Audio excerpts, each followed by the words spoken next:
ভারতীয় রাষ্ট্রীয় শৈক্ষিক মহাসংঘ একটা জাতীয়তাবাদী শিক্ষক সংগঠন।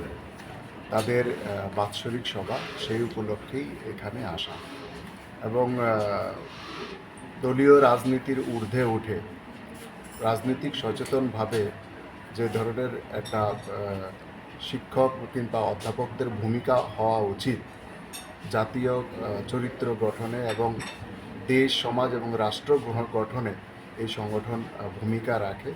তো এটা টোটালি তাদের একটা সাংগঠনিক প্রক্রিয়া।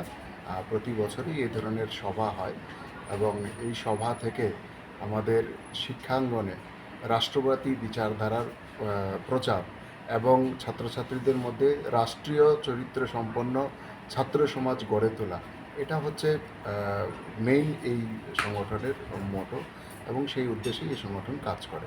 তাদেরই আজকে বার্ষিক সভা।